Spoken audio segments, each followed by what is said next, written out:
Hello, all. A very warm good morning to all of you.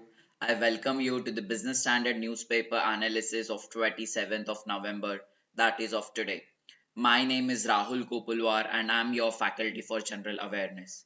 Some of the topics that we will be discussing today with respect to bonds relation, bonds, BSE, NSE, SEBI, climate change, COP28, LIC, and so on and so forth.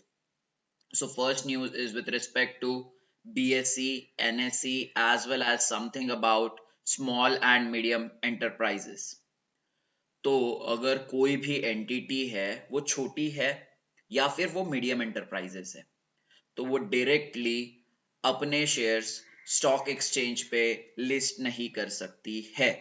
Stock exchange मतलब कौन सा stock exchange? बड़े वाले stock exchange पे अपने shares को list नहीं कर सकती है। तो उनके लिए बीएसई और एनएसई ने एक छोटा सा प्लेटफॉर्म बनाया है। ठीक है, बड़ा प्लेटफॉर्म जो आप देखते हैं जहां पे आप जीरोधा पे जाके ट्रेड करते हो, अप स्टॉक्स पे जाके ट्रेड करते हो, बीएसई और एनएसई पे जाते हो, दैट इज बड़ा प्लेटफॉर्म। वहां पे large cap company, small cap companies, medium cap companies होते हैं। बट ये स्मॉल कंपनीज और मीडियम कंपनीज वो बड़े वाले स्टॉक एक्सचेंज पे कब आ सकते हैं? कुछ कंडीशंस को मीट करने के बाद, कुछ साल बिजनेस करने के बाद ही वो बड़े वाले स्टॉक एक्सचेंज पे आ सकते हैं। चलो, तो अगर एक छोटी कंपनी है, सपोज राहुल एक्सवाइजेड लिमिटेड, वो स्मॉल कंपनी है, तो वो अपने शेयर्स डायरेक्टली बड़े वाले स्टॉक एक्सचेंज पे लिस्ट कर सकती है क्या? नहीं कर सकती है। उसको अगर अपने शेयर स्टॉक एक्सचेंज पे लिस्ट करनी है तो उसको एसएमई स्टॉक एक्सचेंज पे लिस्ट करना पड़ेगा, एसएमई प्लेटफॉर्म पे लिस्ट करना पड़ेगा।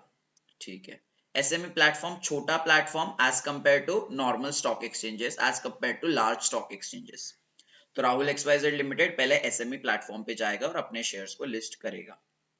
चलो, तो सेबी डायरेक्टली ये छोटे कंपनीज को बड़े स्टॉक एक्सचेंज पे जाने क्यों नहीं देती है, और उसी के साथ साथ छोटे कंपनीज उस स्टॉक एक्सचेंज पे जा क्यों नहीं सकते हैं?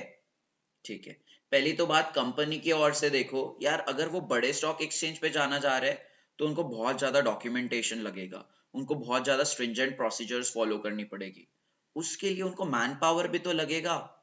ठीक है, मैन पावर लगेगा यार, मैन पावर को तो कॉस्ट भी देनी पड़ेगी ना। अगर मैन पावर को उनको कॉस्ट देनी पड़ रही है तो छोटे कंपनीज का रेवेन्यू या फिर उनका प्रॉफिट कम होगा, क्योंकि कॉस्ट ज्यादा दे रहे मैन पावर को तो आपका प्रॉफिट जो है कम होगा।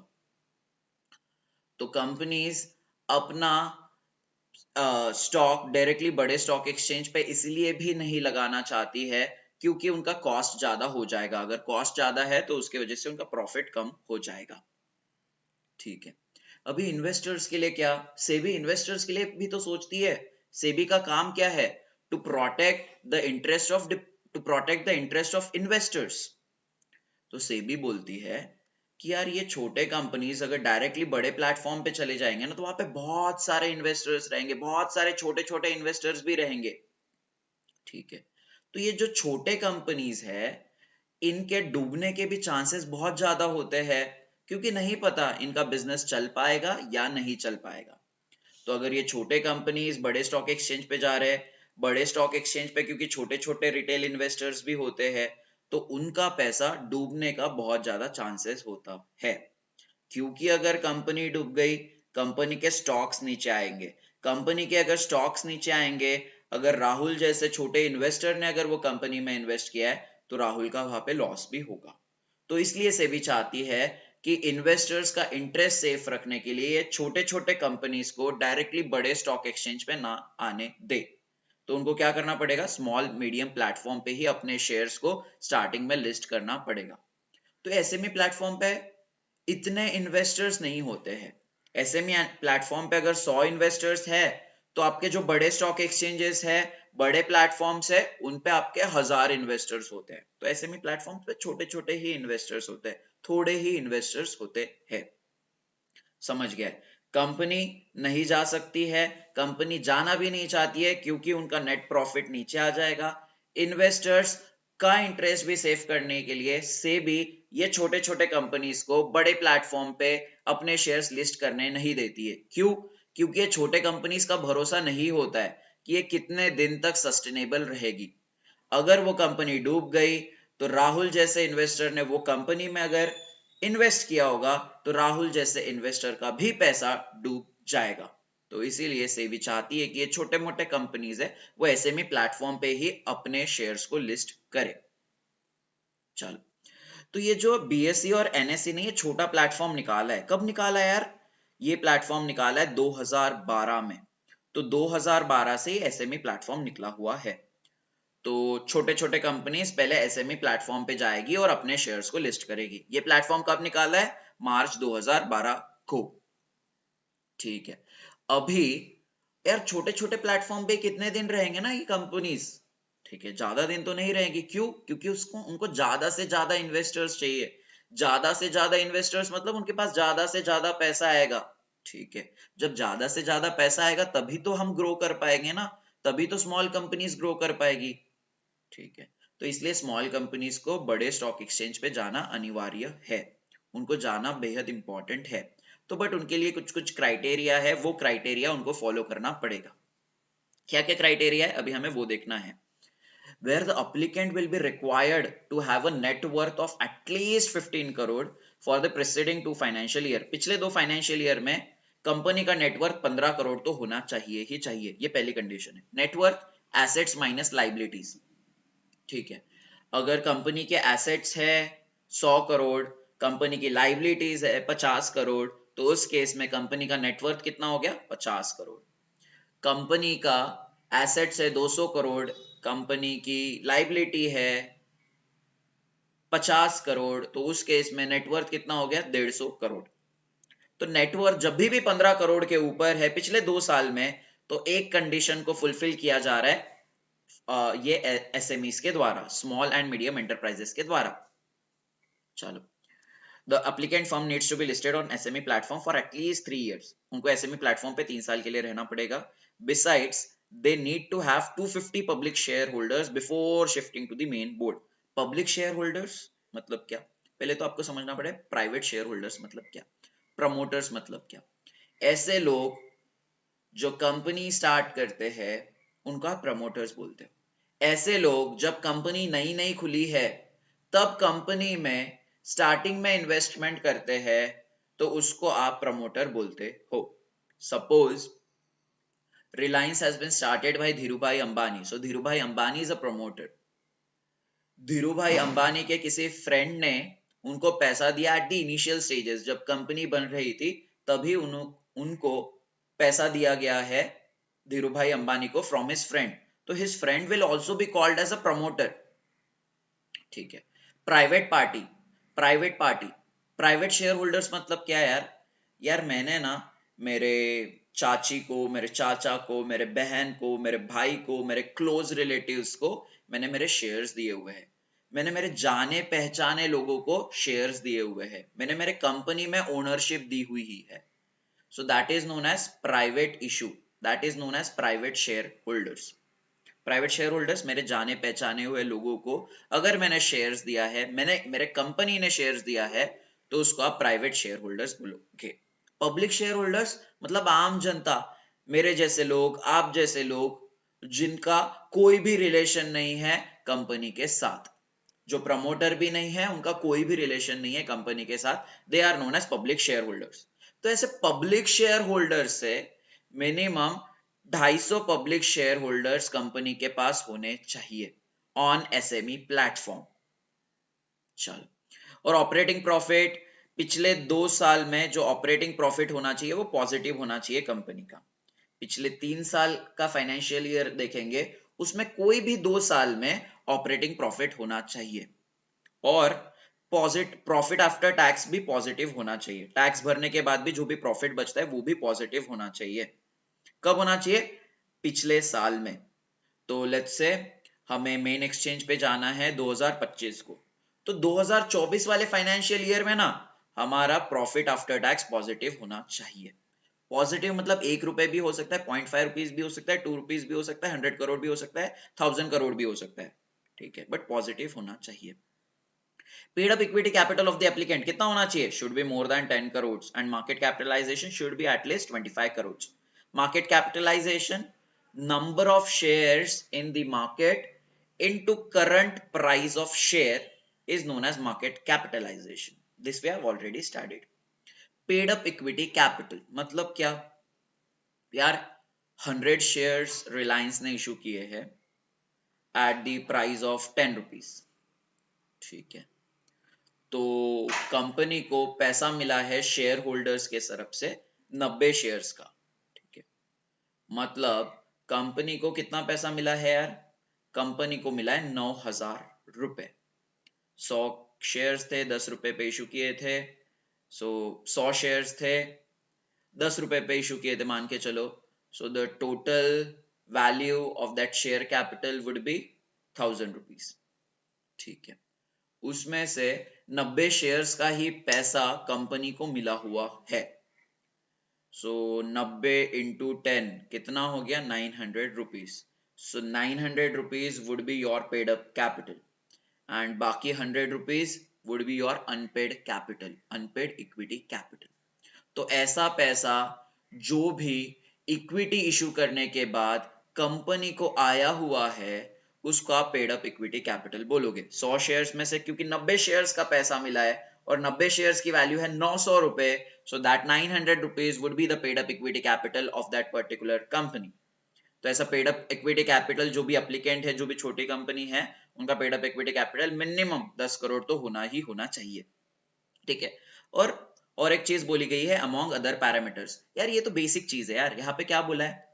कंपनी जो है, कंपनी को कभी भी सेबी ने बार नहीं किया हो, कंपनी पे कोई भी कभी केस नहीं चल रहा हो एनसीएलटी के द्वारा, कंपनी के जो प्रमोटर है उनको भी सेबी ने कभी बैन ना किया हो for trading in stock exchanges, तो ऑब्वियसली यार एक कंपनी अगर बड़े प्लेटफॉर्म पे जाना चाह रही है तो पहले तो बात कंपनी के कोई पेंडिंग केसेस नहीं होने चाहिए एनसीएलटी में, ठीक है, या फिर कोर्ट्स में, और कंपनी के प्रमोटर्स का कभी बैन भी नहीं किया जाना चाहिए बाय दी सेबी। अगर ये सिचुएशन सेटिस्फाई हो रही है, ये सारी की सारी सिचुएशन जब सेटिस्फाई हो रही है, तब जाके कंपनी एसएमई प्लेटफॉर्म से मूव हो सकती है to the main stock exchange, like we see in our daily life. तो ये गाइडलाइंस कब से इफेक्टिव किए जाएंगे? ये गाइडलाइंस इफेक्टिव किए जाएंगे फ्रॉम जनवरी 1 2024। ये गाइडलाइंस अभी बस बीएसई ने दिए हुए हैं। तो ये सारी जो चीजें हम पढ़ रहे हैं requirements, that is the requirement of BSE in order for a company to move from SME platform to the stock exchange, that is to the large stock exchange. Good. I hope it is damn clear. I tried to explain every single thing that has been written on that slide in a very detailed manner. If you have any kind of doubts, do let me know in the comment section. Okay, so let's move forward. So second is about the Pradhan Mantri Narendra Modi is going to attend the World Climate Action Summit. ये world climate action summit कौन से conference के अंदर किया जा रहा है? ये world climate action summit conference of parties 28 के अंदर इनॉग्रेट किया जा रहा है। COP 28 के अंदर ये world climate action summit held किया जा रहा है, तो यहाँ पे मोदी जी जाने वाले हैं। तो COP 28 के अंदर हेल्ड किया जाने वाला है, मतलब ये कॉन्फ्रेंस कहाँ पे होगा? वहीं पे जहां पे COP 28 अभी होने वाला है नवंबर 28 से। मतलब कहाँ पे यार? दुबई UAE में ये वर्ल्ड क्लाइमेट एक्शन समिट होने वाला है। यहाँ पे सारे कंट्रीज के लोग मिलेंगे, सारे कंट्रीज के प्रेसिडेंट मिलेंगे, प्राइम मिनिस्टर मिलेंगे और देखेंगे कि क्या क्या चीजें, क्या क्या क्लाइमेट इनिशिएटिव्स लिए जा सकते हैं जिसके वजह से इंडिया का पूरे ग्लोबल लेवल का ग्लोबल वार्मिंग कम किया जाएगा, इसके बारे में बात की जाएगी। तो यूएई के बारे में हम बात कर रहे हैं, तो यूएई के प्रेसिडेंट पता होने चाहिए, that is Sheikh Mohammed bin Zayed Al Nahyan and he is also the ruler of Abu Dhabi, ठीक है। तो this we have already discussed. Yes, and next we move on to about LIC. You should know there is only one life insurance company which is a public sector. So one public sector insurance company name is Life Insurance Corporation. ठीक है, and it is the largest life insurance corporation. It is the largest life insurance corporation among all the life insurance companies, whether it be a private or whether it be a public sector. What LIC is trying to do, LIC is trying to set up their fintech unit. Fintech unit में क्या बोला जा रहा है कि यार ना हम एक फिनटेक प्लेटफॉर्म बनाना है, ऐसा LIC बोल रहा है. फिनटेक ऐसा प्लेटफॉर्म जिसके मदद से फाइनेंशियल सर्विसेज पहुंचा जाया पहुंचाया जा रहा है. That platform is known as fintech. PhonePe is a fintech, Zerodha is a fintech, ठीक है. आपका पॉलिसी बाजार इज अ फिनटेक, पैसा बाजार इज अ फिनटेक. क्यों यार? क्योंकि पॉलिसी बाजार से आपको इंश्योरेंस बेचे जा रहे हैं. सो insurance is what? Insurance is financial services. तो ऐसे प्लेटफॉर्म के माध्यम से अगर फाइनेंशियल सर्विसेज बेची जा रही है तो उसको आप फिनटेक बोलते हो, ठीक है. एसबीआई का YONO app, YONO is again a fintech platform of SBI. क्यों? क्योंकि यार योनो ऐप के मदद से फाइनेंशियल सर्विसेज डिलीवरी की जा रही है by the State Bank of India. So SBI का YONO is a fintech unit, ठीक है. तो LIC ने एक प्रोजेक्ट स्टार्ट किया है, उसके अंदर ये फिनटेक यूनिट बनाने वाले हैं. प्रोजेक्ट का नाम क्या है? Dive, that is digital innovation and value enhancement. अब ये फिनटेक की जरूरत क्या पड़ी यार? अभी ना LIC जो बेची जाती है, ठीक है, LIC का जो लाइफ इंश्योरेंस बेचा जाता है वो कैसे बेचा जाता है यार? एजेंट्स के थ्रू बेचा जाता है, या बैंक एश्योरेंस पार्टनरशिप के थ्रू बेचा जाता है, या फिर डायरेक्ट भी सेल किया जाता है, ठीक है. डायरेक्ट सेल, यार मुझे पता है कि ये लाइफ इंश्योरेंस कॉर्पोरेशन की लाइफ इंश्योरेंस पॉलिसी अच्छी है, तो मैं LIC के ऑफिस में जाऊंगा और उनको बोलूंगा कि मुझे ये लाइफ इंश्योरेंस पॉलिसी चाहिए. That is direct sale. Agent, यार LIC ने बहुत ज्यादा एजेंट्स रखे हुए हैं अपने हर एक सिटी में. तो वो एजेंट्स क्या करते हैं? कस्टमर्स के पास जाते हैं, उनको बताते हैं कि ये लाइफ इंश्योरेंस कॉर्पोरेशन के लाइफ इंश्योरेंस प्लान का क्या बेनिफिट्स है, ठीक है. तो एजेंट्स आते कस्टमर के पास, बेनिफिट बताते हैं और कस्टमर को कन्विंस करते हैं to buy the Life Insurance Corporation का life insurance policy. Agents are nothing but the brokers which acts as an intermediary between the LIC and the customers. तो एजेंट को क्या देना पड़ता है? LIC को बहुत अच्छा कमीशन देना पड़ता है to such kind of agents. क्यों? क्योंकि LIC का बिजनेस बढ़ रहा है यार, तो एजेंट्स को तो पैसा देगा ही देगा. What is bank assurance partnership? Bank assurance partnership is a partnership between a bank and an insurance company. ये पार्टनरशिप के अंदर क्या होता है? बैंक अपने ब्रांचेस के थ्रू इंश्योरेंस पॉलिसी सेल करते हैं to the bank customers. For an example, SBI has partnership with Tata AIA life insurance company. तो SBI क्या करेगी? अब ये बैंक इंश्योरेंस पार्टनरशिप होने के बाद SBI अपने ब्रांचेस के थ्रू ये लाइफ इंश्योरेंस बेचेगी ऑफ टाटा AIA, ठीक है. तो दोनों को कुछ फायदा है क्या? ऑब्वियसली फायदा है यार. SBI क्योंकि ब्रोकर का काम कर रहा है between the customers and the insurance company, तो SBI अपना कमीशन चार्ज करेगा, तो जिसकी वजह से वो अपना रेवेन्यू बढ़ाएगा. इंश्योरेंस कंपनी को क्या फायदा है? इंश्योरेंस कंपनी का बिजनेस बढ़ रहा है, उसको ज्यादा से ज्यादा कस्टमर्स मिल रहे हैं, तो उसका भी रेवेन्यू बढ़ जाएगा एंड इन टर्न उसके प्रॉफिट्स भी बढ़ जाएंगे. I hope it is clear. So next we move on to COP28 expectations. Expectation क्या है यार COP के अंदर? क्या बातें चलने वाली है? इंडिया क्या बोलने वाला है इसके अंदर? तो इसके बारे में भी हमें थोड़ी बात करनी पड़ेगी. COP कब चालू होने वाला है? अभी चालू होने वाला है 28 नवंबर से. कब तक होने वाला है? दिसंबर 12 तक. कहाँ पे होने वाला है? दुबई UAE में होने वाला है. तो ये सारे कंट्रीज के प्रेसिडेंट्स और प्राइम मिनिस्टर मिलेंगे और आपस में डिस्कस करेंगे कि क्लाइमेट चेंज को कैसे मिटिगेट किया जा सकता है. ग्लोबल वार्मिंग को कैसे रिड्यूस किया जा सकता है, ग्लोबल लेवल पे क्या क्या इनिशिएटिव्स लिए जाने चाहिए ताकि हर एक कंट्री अपना ग्लोबल वार्मिंग कम करे। ठीक है, तो अभी ये देखिए कि इसमें और क्या क्या लिखा हुआ है। This year is on track to become the hottest on record, with average global temperature inching 1.43 degrees Celsius above the pre-industrial average.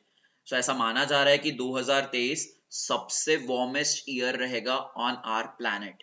ठीक है, जो कि बहुत बड़ी दिक्कत की बात है। ये क्यों हो रहा है? बिकॉज हम जैसे लोग, इंडस्ट्रीज पोल्यूशन कर रही है, डिफॉरेस्टेशन हो रहा है कंटिन्यूअसली। तो ये कुछ रीजंस है जिसकी वजह से हमारा ग्लोबल टेम्परेचर कंटिन्यूअसली बढ़ते हुए जा रहा है।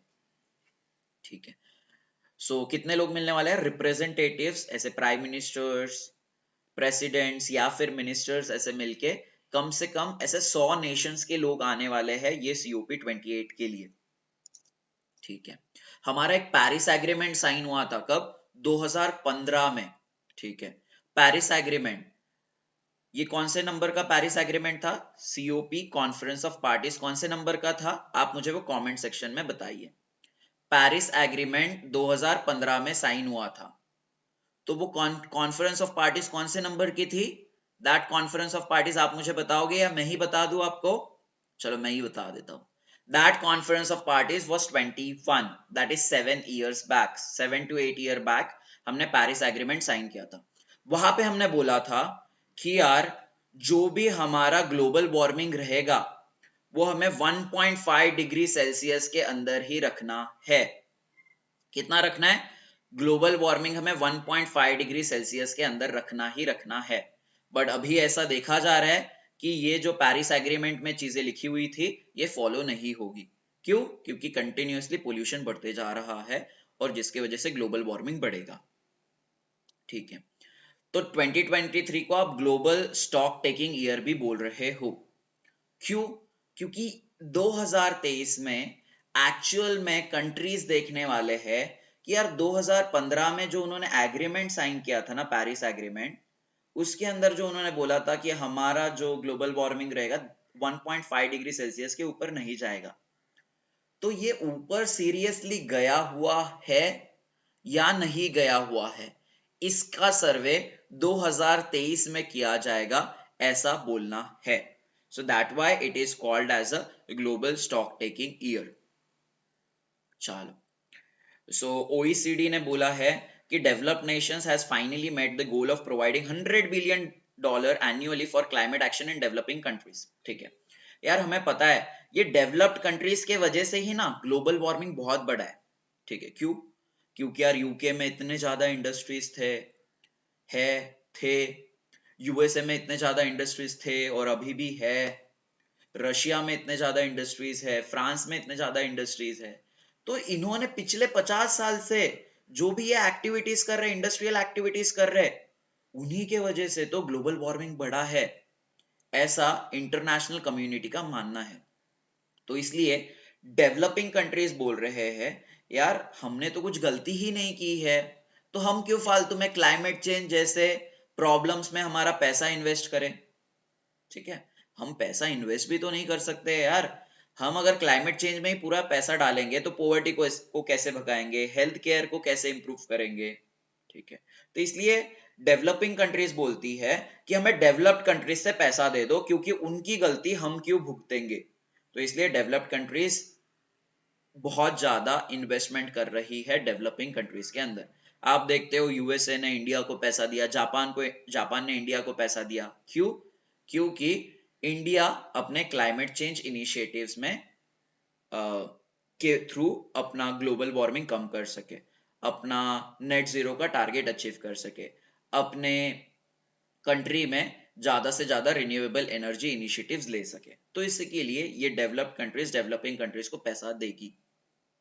चलो, COP26 कहाँ पे हुआ था पता होना चाहिए, सवाल आया था RBI ग्रेड बी 2023 फेज 2 में रिसेंटली। COP26 पे डिटेल क्वेश्चन था। ठीक है, तो जो हमने डिस्कस किया हुआ है 3 दिन पहले वाले लेक्चर में।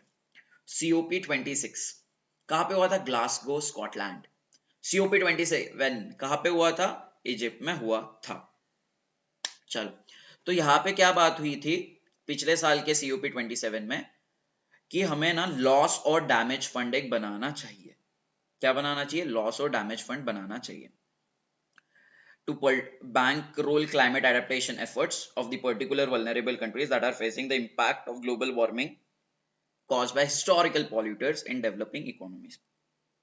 ठीक है, ये लॉस एंड डैमेज फंड में क्या हो जाएगा ना, ये जो भी डेवलप्ड इकोनॉमीज रहेगी उन्होंने जो भी पोल्यूशन किया है पिछले कुछ सालों से, उनको बोला है कि आप ये फंड में पैसा डालते रहो। यूएसए 100 करोड़ डाल दो, यूके 20 करोड़ डाल दो, रशिया 40 करोड़ डाल दो, फ्रांस 30 करोड़ डाल दो, जर्मनी 1000 करोड़ डाल दो।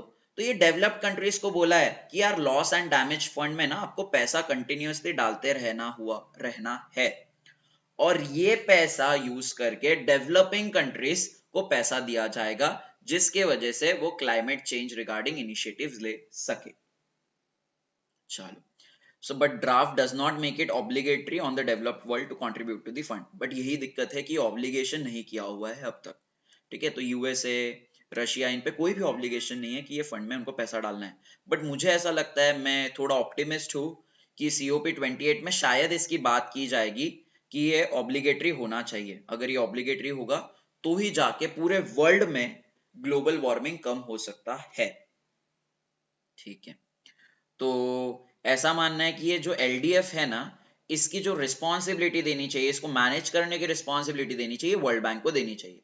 तो ये वर्ल्ड बैंक ये LDF में जो भी पैसा जमा हुआ है, ये LDF से पैसा निकालेगा और डेवलपिंग कंट्रीज को दे देगा। ठीक है, तो ऐसा सजेशन किया हुआ है। सो COP 28 एक्सपेक्टेशंस क्या? एक्सपेक्टेशंस हमने पहले ही बोले, इंडिया भी बोलता है कि हमें डेवलप कंट्रीज से पैसा चाहिए। ठीक है, बस इतना बोलना है। हमें तो चाहिए ही चाहिए यार, बट हमारे जैसे बाकी लोगों को भी पैसा चाहिए। कौन से बाकी लोग? Voice of the global south, जो हमने पढ़ा था 2 या 3 दिन पहले। ठीक है, तो हम चाहते हैं कि जो भी लेस डेवलप्ड कंट्रीज है लाइक अफ्रीकन नेशंस, उनको भी पैसा मिलना चाहिए। उसके लिए भी इंडिया ने फर्म स्टैंड लिया हुआ है। According to International Energy Agency, उन्होंने क्या बोला? India share in global oil demand is 5.5%। ठीक है, तो इंडिया का शेयर यार बहुत कम है। अगर हम ग्लोबल कंट्रीज की बात करें, हम डेवलप्ड इकोनॉमीज की बात करें, चाइना की बात करें और यूएसए की बात करें, तो उसके कंपैरिजन में इंडिया कम हद में ऑयल को यूज कर रहा है। ऑयल को यूज कम हद में कर रहा है मतलब ग्लोबल वार्मिंग या फिर इंडिया में पोल्यूशन भी कम हो रहा है as compare to USA and as compare to China. ठीक है, तो इंडिया इतना बड़ा पोल्यूटर नहीं है जितने बड़े यूएसए और चाइना है। ठीक है, क्योंकि India share in global oil demand is 5.5%, और बाकी यूएसए और चाइना का तो आपको पता है। हाउएवर ये ग्लोबल ऑयल डिमांड अगले 5 साल में कितना हो जाएगा? ये हो जाएगा 6.6%। ये किसने बोला है? इंटरनेशनल एनर्जी एजेंसी के सेक्रेटरी जनरल ने बोला है। ठीक है, इंटरनेशनल एनर्जी एजेंसी के सेक्रेटरी जनरल कौन है? आप मुझे कमेंट सेक्शन में बताइए। इंटरनेशनल एनर्जी एजेंसी के हेडक्वार्टर्स कहाँ पे है, ये भी मुझे आप कमेंट सेक्शन में बताइए। इसके बारे में हालांकि हमने डिस्कस किया है 4 से 5 दिन वाले पहले लेक्चर में, तो आप वो स्लाइड भी देख सकते हो, वो वीडियो भी देख सकते हो। चलो, now comes the most important topic which is related to interest rate, bond prices and bond yields। बहुत सारे ऐसे एस्पिरेंट्स होंगे जिन्होंने इस चीज का रट्टा मारा होगा कि इंटरेस्ट रेट के वजह से बॉन्ड प्राइसेस कैसे इंपैक्ट हो रहे हैं या यील्ड कैसी इंपैक्ट हो रही है, बट रट्टा मारने की जरूरत ही नहीं है। ये आप आराम से आसानी से समझ सकते हो। ये अगर आपने मेरा एक बार समझ लिया तो आपको कोई भी लेक्चर, कोई भी PDF कभी भी पढ़नी नहीं पड़ेगी with respect to interest rate, bond prices and bond yields. आपको हर एक चीज आज बॉन्ड के बारे में समझ जाएगी। ठीक है, बॉन्ड मतलब क्या? बॉन्ड मतलब यार एक ऐसा फाइनेंशियल इंस्ट्रूमेंट जिसके ऊपर से एंटिटीज पैसा बोरो करती है फ्रॉम द इन्वेस्टर्स। बॉन्ड एक पेपर है यार, एक पेपर है। वो पेपर इन्वेस्टर्स को दिया जाता है और इन्वेस्टर्स उसके बिहाफ में कंपनी को पैसा देते हैं।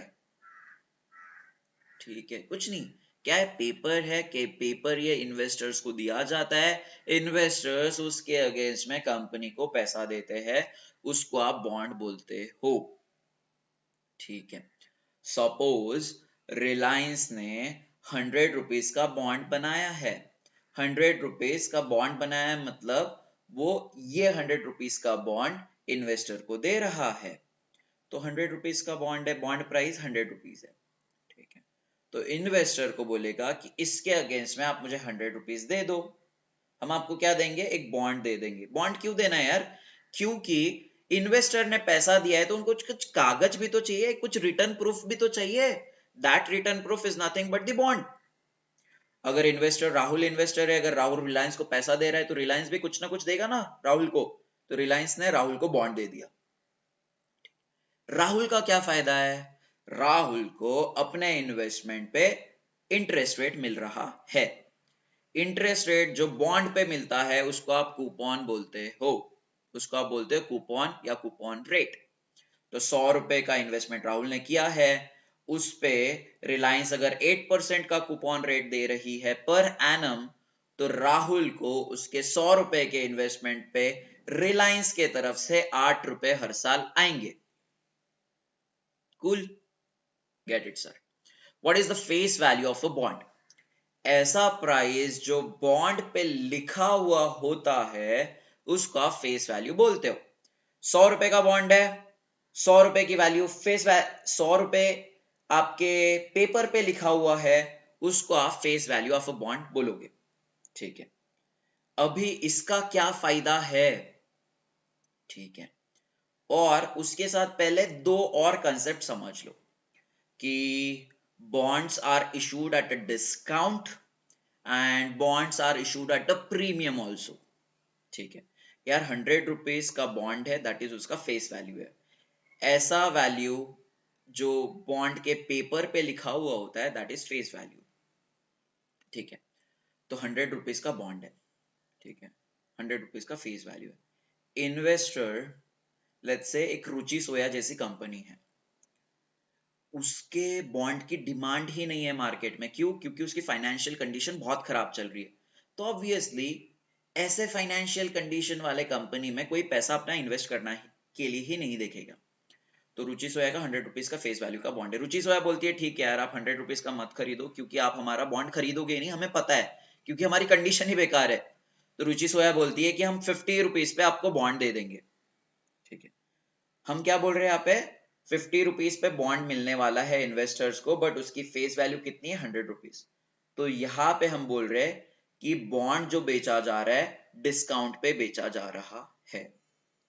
ठीक है, अगर एक ऐसी कंपनी है टाटा मोटर्स, टाटा मोटर्स ने बॉन्ड इशू किया, टाटा मोटर्स की डिमांड हमेशा मार्केट में होती है क्योंकि कंपनी बहुत अच्छी है। तो face value of a bond है 100 रुपीज, बट वो बेचा जा रहा है 150 रुपीज पे। तो हम बोलेंगे कि ये बॉन्ड प्रीमियम पे बेचा जा रहा है टाटा मोटर्स का। ठीक है, तो यहाँ पे 50 रुपीज में राहुल का बॉन्ड प्राइस हो गया 50 rupees, face value of a bond है 100 रुपीज, बट राहुल खरीद रहा है बॉन्ड को 50 रुपीज पे। ठीक है, so face price of a bond would be 50 rupees and face value of a bond would be 100 rupees. 150 rupees के केस में price of a bond is 150 rupees, face value is 100 rupees. Cool.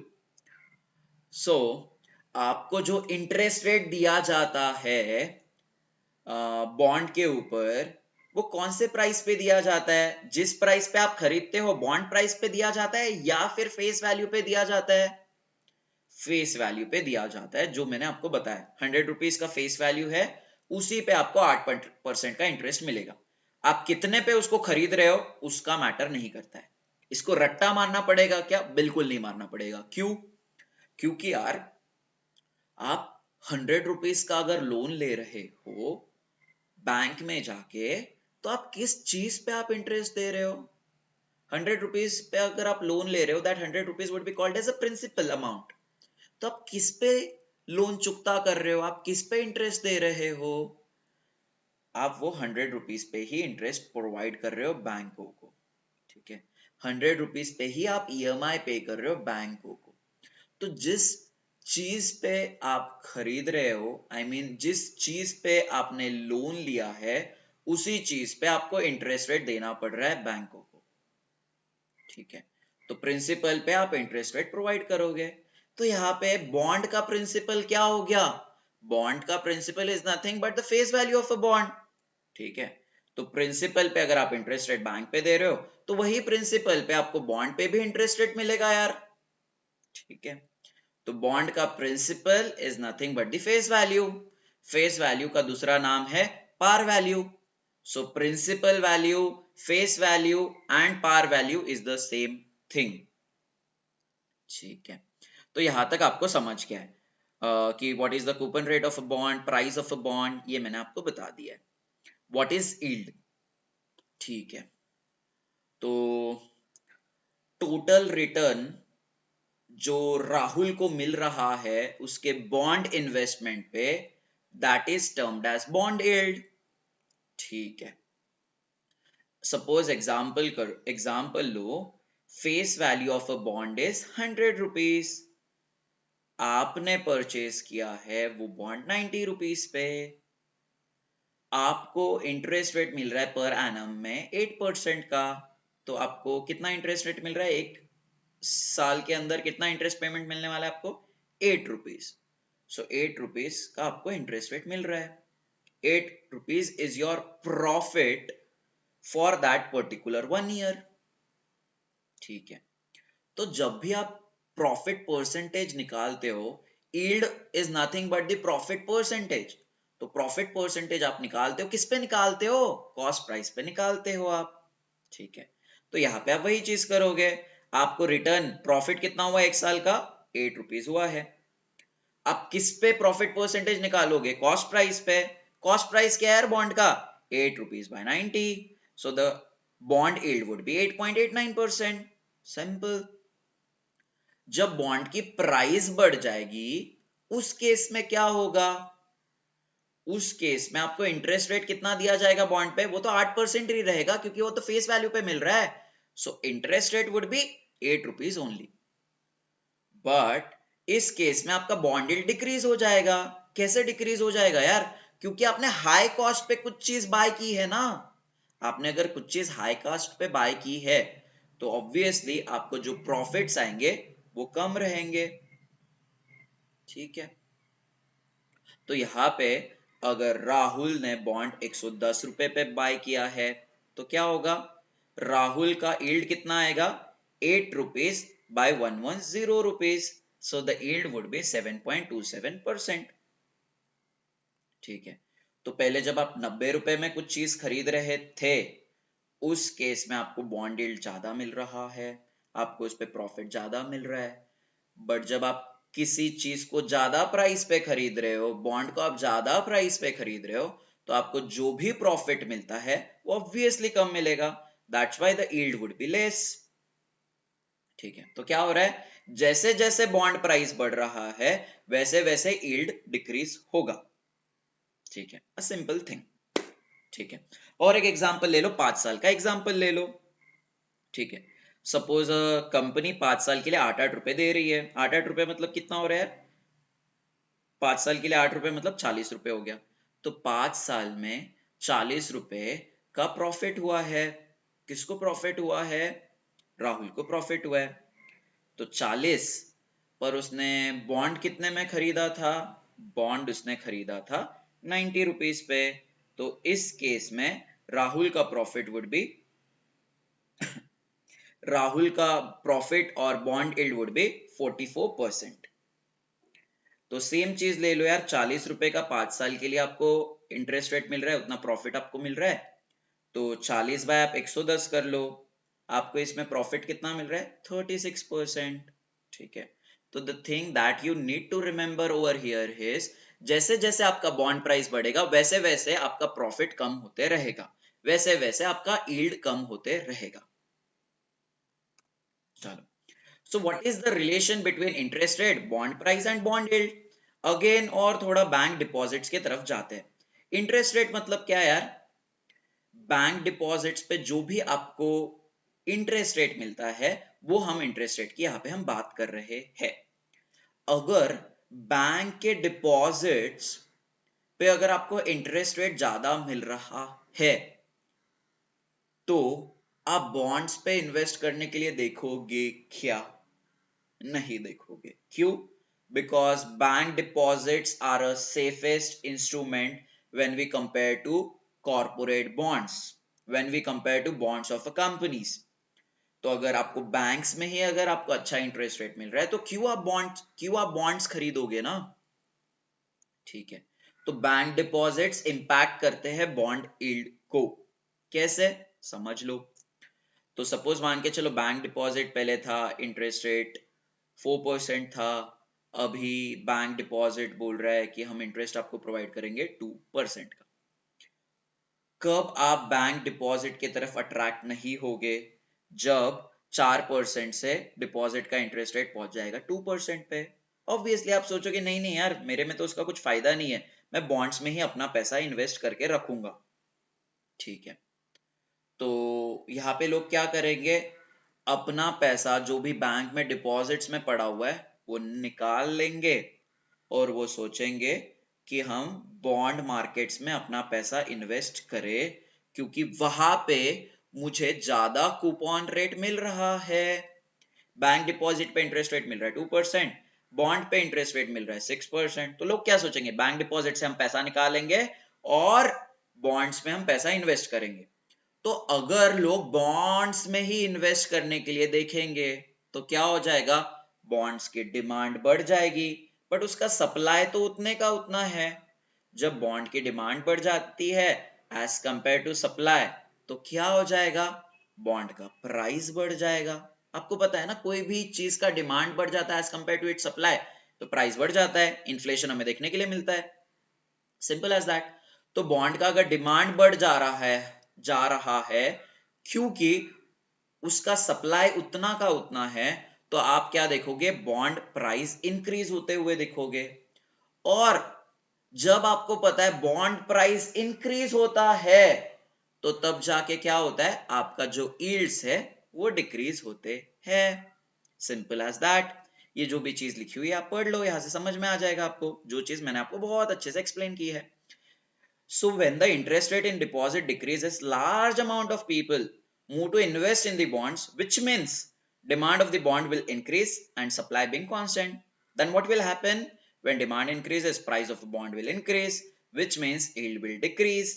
And this proves the relation between bond price and yield of last slide. So यहाँ पे क्या हो रहा है? Bank ने जब इंटरेस्ट रेट को डिक्रीज किया उस केस में क्या होगा? बॉन्ड प्राइस बढ़ जाएगा। बॉन्ड प्राइस जब बढ़ जाएगा तो बॉन्ड यील्ड कम हो जाएगा। सिंपल। Got it sir? ठीक है। तो ये चीज आप समझ लेना, क्योंकि बहुत अच्छे से मैंने एक्सप्लेन किया, फिर से एक बार इसको देख सकते हो। चलो अभी इस पे कुछ न्यूज है यार। इंडिया ने 50 ईयर बॉन्ड इशू किया था सबसे पहले टाइम, ये आपको पता है क्योंकि ये हमने 10 दिन पहले पढ़ लिया था। ठीक है। तो यहाँ पे वही बात बोली है। सो 10,000 का पे यील्ड कितना मिल रहा है अभी currently point of time? Yield जो है उसका कितना है? 7.42% है। इंश्योरेंस और पेंशन फंड्स को ये 50 ईयर बॉन्ड क्यों अच्छे हैं इनके लिए, ये भी आपको पता है क्योंकि हमने डिस्कस किया था। चलो, मार्क टू मार्केट। ठीक है। ये क्या है यार? ये अकाउंटिंग प्रैक्टिस है। ठीक है। which reflects the true value of an asset in the current price। ठीक है। तो क्या है ना, बैंक्स ने कुछ पैसा टाटा मोटर्स जैसे कंपनी के बॉन्ड्स में इन्वेस्ट किया है। कितने रुपए पे इन्वेस्ट किया था? 100 रुपीज पे इन्वेस्ट किया था। ठीक है। बट वो अभी बॉन्ड की प्राइस कम हो गई है। कितनी हो गई है बॉन्ड की प्राइस? 80 रुपीज हो गई है। ठीक है। 100 रुपीज पे बाय किया था, 80 रुपीज प्राइस हो गई है, मतलब क्या हो गया यार? बॉन्ड की वैल्यू कम हो गई है। तो इस केस में बैंक का तो नुकसान है। ठीक है। तो बैंक का अगर नुकसान हो जाएगा तो अल्टीमेटली डिपॉजिटर्स का नुकसान हो जाएगा। क्यों? क्योंकि अगर बैंक डूब गई तो डिपॉजिटर्स का पैसा भी डूब जाएगा। ठीक है। तो ये मार्क टू मार्केट क्या बताता है कि जब जब बॉन्ड का प्राइस डिक्रीज होता है तब तब बैंकों को कुछ पैसा साइड में निकाल के रखना पड़ेगा। For an example, 100 rupees bond का वैल्यू था, 80 रुपीज जब बॉन्ड का वैल्यू हो गया है तो यहाँ पे बैंक को 20 रुपए साइड में निकाल के रखने पड़ेंगे। ठीक है, क्यों रखने पड़ेंगे? क्योंकि यार अगर बॉन्ड का वैल्यू 0 भी हो गया फिर भी बैंक्स ऐसे कंडीशन में होने चाहिए कि वो अपना पैसा डिपॉजिटर्स को लौटा सके। अगेन एक एग्जांपल ले लो, 100 रुपीज का बॉन्ड था, जब उसकी वैल्यू 0 रुपीज हो गई तो यहाँ पे बैंक को 100 रुपीज साइड में निकालने पड़ेंगे। क्यों? क्योंकि अगर वो कंपनी डूब गई तो जिसकी वजह से एसबीआई का इन्वेस्टमेंट डूब जाएगा, मतलब एसबीआई का पैसा डूब जाएगा। एसबीआई का अगर पैसा डूब गया तो डिपॉजिटर्स का नुकसान हो सकता है। तो डिपॉजिटर्स के नुकसान को ही बचाने के लिए हमने ये mark to market accounting practice लेके आए हैं। तो हम इसके अंदर पैसा साइड में निकालते हैं और ये पैसा हम बोलते हैं कि डिपॉजिटर्स को लौटा देंगे अगर कुछ बुरी सिचुएशन आई तो। ठीक है, तो demand for long term bonds have always been there. अभी तो हमने इंडिया में 50 साल का बॉन्ड इशू किया है, बट कोई कोई कंट्रीज है जहां पे 100 इयर्स का बॉन्ड है, कोई कोई कंट्रीज है वहां पे 1000 इयर्स का बॉन्ड भी है। तो यहाँ पे एनालिस्ट का मानना है कि इंडिया में अगर 100 इयर्स का भी बॉन्ड आया तो उस केस में भी insurance companies, pension funds, provident funds का डिमांड हमेशा रहेगा ही रहेगा। क्यों रहेगा? We have already discussed it. So ये जो बॉन्ड होगा, ये जो लॉन्ग टर्म बॉन्ड्स अगर गवर्नमेंट ऑफ इंडिया इशू कर रही है तो इस केस में क्या होगा यार, जो उनका फिस्कल डेफिसिट है वो भी कम होगा। कैसे? ठीक है, suppose for an example 10 crore का बॉन्ड इशू किया है by the government of India, जिसकी मैच्योरिटी है 10 साल की। ठीक है, तो वो 10 करोड़ के बॉन्ड पे एग्जाम्पल के तौर पे हर महीने, हर साल government of India bond holders को 1-1 लाख रुपए दे रहा है। तो इस केस में गवर्नमेंट को का बस कितना नुकसान है, कितना पैसा बस उसको एक्सपेंस करना पड़ रहा है। मान के चलो वो 1000 करोड़ का बॉन्ड है, 1000 करोड़ के बॉन्ड को एक ही इन्वेस्टर ने खरीदा है। चलो, तो उस केस में गवर्नमेंट को हर साल कितना पैसा देना पड़ेगा? बस 1 लाख रुपए हर ईयर। तो 10 साल तक गवर्नमेंट बस 1 ही उसको स्पेंड करना पड़ेगा यार, उसके बॉन्ड इन्वेस्टमेंट पे। ठीक है, बॉन्ड इशू किया है गवर्नमेंट ने तो उसको बस 1-1 लाख ही रुपए देना पड़ रहा है अगले 10 साल तक। उससे उसका ज्यादा कुछ भी खर्चा नहीं है वो बॉन्ड के ऊपर। ठीक है, बट 10वें ईयर में क्या हो जाएगा? जो भी 10 करोड़, 100 करोड़ जो भी उसने बोरो किया है वो 100 करोड़ पूरा का पूरा उसको वापस करना पड़ेगा 10वें साल। जब भी 10 साल कंप्लीट हो जाएंगे उसके बाद उसको 100 करोड़ वापस करना पड़ेगा। तो उस केस में उसका कितना एक्सपेंसेस रहेगा? जो भी 10 ईयर कंप्लीट होने के बाद गवर्नमेंट का कितना एक्सपेंस रहेगा?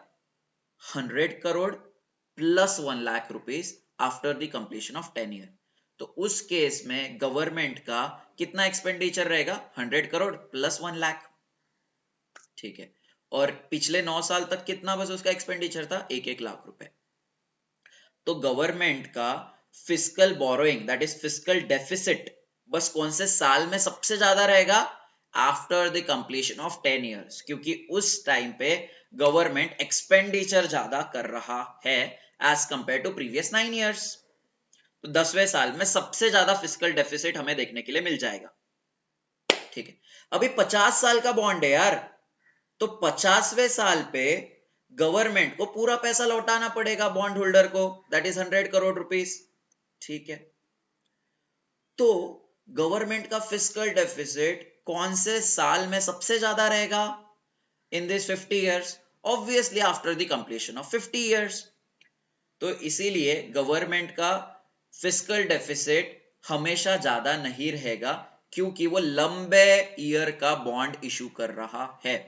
तो हमारे पहले एग्जांपल में 10 साल के बाद उसका फिस्कल डेफिसिट एक टाइम ही ज्यादा रहेगा, 50 ईयर्स के कंसिडरेशन में 50 ईयर्स के बाद ही उसका फिस्कल डेफिसिट ज्यादा रहेगा।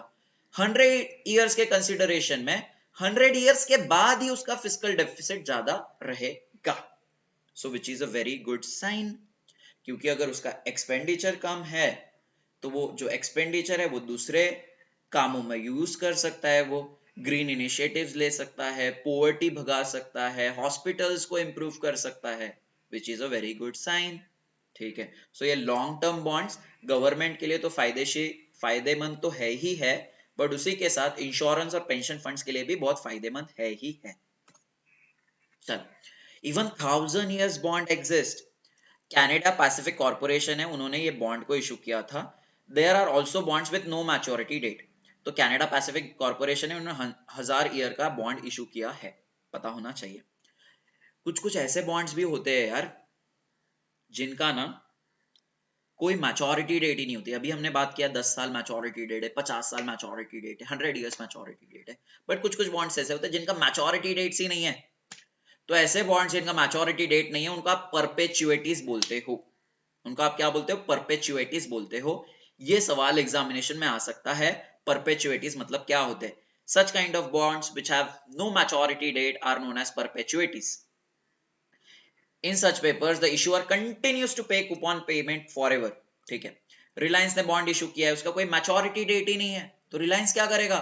सालों साल सालों साल सालों साल सालों साल पेमेंट करता रहेगा। ठीक है, the UK government has issued such bond called as consols. तो अगर ये परपेचुइटीज यूके गवर्नमेंट इशू कर रही है तो वो परपेचुइटीज को हम कंसोल्स बोलते हैं। बाकी अगर कोई भी इशू करता है, बाकी कंट्री की कोई भी गवर्नमेंट इशू करता है तो हम उसको परपेचुइटीज ही बोलते हैं, पर ये परपेचुइटीज जब यूके गवर्नमेंट इशू करता है तो हम उसको कंसोल्स बोलते हैं। चलो, okay. While issuers beat a corporation source stable money through this route while investors run their interest rate risk। ठीक है, तो इंटरेस्ट रेट रिस्क, ठीक है, पहली तो बात कॉर्पोरेशन के लिए हमेशा उसका बीट कॉर्पोरेशन और sovereign source stable money through this route. ठीक है, उनको ना एक बार पैसा मिल गया, उनको अभी कोई दिक्कत नहीं है, उनको क्या करना है, बस फंड्स देते रहना है, एक एक साल के अंदर इंटरेस्ट रेट देते रहना है बॉन्ड होल्डर्स को। ठीक है, बट अगर वो शेयर मार्केट्स में अपना ये पैसा उठाने के लिए जाते हैं तो उनको क्या दिक्कत होता कि यार कंपनी की अगर फाइनेंशियल कंडीशन खराब हो गई तो क्या हो जाएगा, शेयर होल्डर्स अपना पूरा का पूरा पैसा निकाल लेंगे, जिस केस में कंपनी का दिवाला निकल जाएगा, क्योंकि कंपनी के पास कुछ पैसा ही नहीं रहेगा, क्योंकि शेयर होल्डर्स ने अपना पैसा निकाल दिया है। बट बॉन्ड्स केस में ऐसा चीज है ही नहीं, बॉन्ड्स में एक बार इन्वेस्टमेंट कर दिया तो इन्वेस्टमेंट रहेगा ही रहेगा इन्वेस्टर्स का। तो इसके लिए बॉन्ड होल्डर के बॉन्ड्स के थ्रू कंपनीज को स्टेबल पैसा आते रहता है। ठीक है, और उसी में इन्वेस्टर्स को भी स्टेबल रिटर्न्स मिलते रहते हैं अपने बॉन्ड्स के ऊपर। But investors run the interest rate risk. Interest rate risk मतलब क्या यार? रिस्क मतलब पॉसिबिलिटी ऑफ लॉस। बॉन्ड्स पे इन्वेस्टर्स को 4% का या 6% का, फॉर एन एग्जांपल 6% का उनको कूपन रेट मिल रहा है, इंटरेस्ट मिल रहा है। बट वो बैंक डिपॉजिट्स पे जब वो इंटरेस्ट प्रोवाइड किया जाएगा बैंकों के द्वारा 10%, तो यहां पे हम क्या बोलेंगे कि इन्वेस्टर्स का इंटरेस्ट पे लॉस हुआ है, इंटरेस्ट रेट का लॉस हुआ है। So such kind of risk that is due to the difference in the interest rate is known as interest rate risk। ठीक है, if they need to sell such a bond when its yield is very high they lose tons of money। ये भी line आपको समझ गई होगी, क्योंकि this line is with respect to the concept of bond price, coupon rate and bond yield। ये आप line आप खुद ही समझ सकते हो, क्योंकि आपको बॉन्ड प्राइस, कूपन रेट और बॉन्ड यील्ड का डिफरेंस समझ गया है, उसका रिलेशन समझ गया है। So this is it, but I tried to explain each and everything to you in very detailed manner. So the things that are important here are everything, that is COP is important, SME platform is important, bonds are very very crucial because they have mentioned in your syllabus. So small medium platforms, this kind of news can be asked in the SEBI's grade A, but such kind of questions will hardly be asked when you talk about RBI Grade B's phase 2. For phase 2, everything about bonds is important. For phase 2, conference of parties is important because there is a chapter called as sustainable development in your phase 2 syllabus of RBI grade B. So everything is important, but bonds को बहुत अच्छे से समझिए. वो अगर आपको समझ गया है तो मेरा आज का इंटेंशन बहुत क्लियर है. ठीक है, मेरा एक मोटो था कि आपको बॉन्ड्स बहुत अच्छे से समझाना है ताकि बॉन्ड्स में आपको कोई भी दिक्कत ना रहे. इसका जो मैं राइटअप है बॉन्ड्स का, मैंने जो लिखा हुआ है, एक ब्लॉग लिखा हुआ है, मैं आपको रात में 9:30 बजे भेज दूंगा. तब तक आप वीडियो देख लो. अगर आपको वीडियो बहुत अच्छा लगा हो तो आप मुझे कमेंट सेक्शन में बताइए. ठीक है, जो भी आप मुझे बताना चाहते हो, जो भी सजेशन देना चाहते हो, मुझे आप कमेंट सेक्शन में बताइए. So happy learning, do better, keep hustling every day so that you can reach your dreams as soon as possible. Thank you so much. My name is Rahul Kopulwar. So I hope to see you in the next lecture, that is tomorrow.